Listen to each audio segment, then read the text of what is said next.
کا سوال عام طور پر کیا جاتا ہے، اور وہ یہ کیا جاتا ہے کہ ہم نے دعا مانگی اور ہماری دعا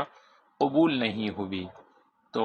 اس حوالے سے آج سن لیجئے کہ انسان جب بھی دعا کرتا ہے تو اس کی دعا قبول ہوتی ہے۔ خود قرآن مجید فرقان حمید کے اندر ہے، اللہ پاک نے ارشاد فرمایا کہ ادعونی استجب لکم، کہ مجھ سے دعا کرو میں دعا قبول کروں گا۔ تو اس حوالے سے ہاں علماء کرام نے یہ فرمایا ہے کہ جو دعا کی قبولیت اور دعا کا اثر ظاہر ہونے کی مختلف صورتیں ہو سکتی ہیں۔ ایک صورت تو یہ ہے کہ انسان نے جو دعا مانگی، یعنی دعا کے اندر جو چیز مانگی کہ یا اللہ مجھے یہ عطا فرما دے، اگر تو وہ چیز اس کے حق میں بہتر ہوتی ہے تو اللہ پاک اسے وہی چیز عطا فرما دیتا ہے۔ مثلا کسی نے، جیسے کوئی اسٹوڈنٹ ہے، طالب علم ہے، اور وہ یہ دعا کرتا ہے کہ یا اللہ مجھے پیپروں کے اندر کامیابی عطا فرما دے، تو اسے کامیابی مل جاتی ہے۔ یا کسی نے کہا کہ یا اللہ مجھے گھر، اپنا ذاتی گھر مل جائے، اور دعا کرتا رہا اور اس کے حق میں بہتر تھا تو اللہ پاک اسے وہ عطا فرما دیتا ہے۔ تو ایک صورت تو یہی ہے کہ انسان جو چیز مانگے اور اس کے حق میں بہتر ہوتی ہے تو اللہ پاک اسے وہ عطا فرما دیتا ہے۔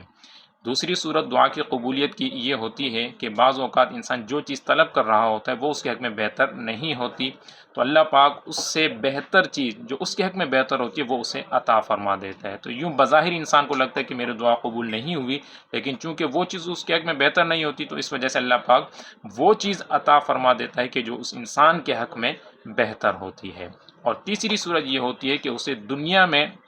اس دعا کی جو یعنی ایک ثمرہ ہوتا ہے وہ نہیں ملتا، بلکہ آخرت میں اس کا جو ثواب کی صورت میں وہ ثمرہ ملتا ہے۔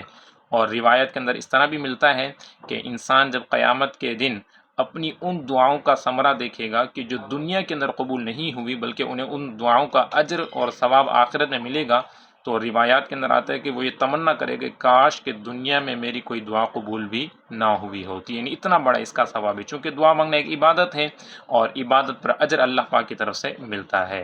تو خلاصہ کلام یہ ہے کہ کبھی بھی یہ نہیں سمجھنا چاہیے کہ مجھے جو میری دعا ہے اس کا اجر نہیں ملا یا دعا میری ضائع ہوگی، بلکہ دعا کا فائدہ ضرور ہے اور عبادت ہے، اور عبادت کرنے پر ثواب ملتا ہے۔ سب سے بڑا فائدہ تو یہ ہے، اور دعا کو تو عبادت کا مغز کہا گیا ہے۔ تو خلاصہ کلام یہ ہے کہ دعا کی جو اثر اور فائدہ ظاہر ہونے کی تین صورتیں، جو مانگا اللہ پاک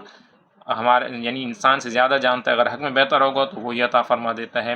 اور اگر وہ چیز حق میں بہتر نہیں ہے تو اس سے بہتر چیز جو ہمارے حق میں بہتر ہے اللہ پاک وہ عطا فرما دیتا ہے۔ اور تیسری صورت یہ ہے کہ آخرت میں اس کا ثواب اللہ پاک انسان کو عطا فرما دیتا ہے۔ تو خوب دعائیں کیا کریں اور اللہ پاک سے اچھائی کی امید رکھنی چاہیے۔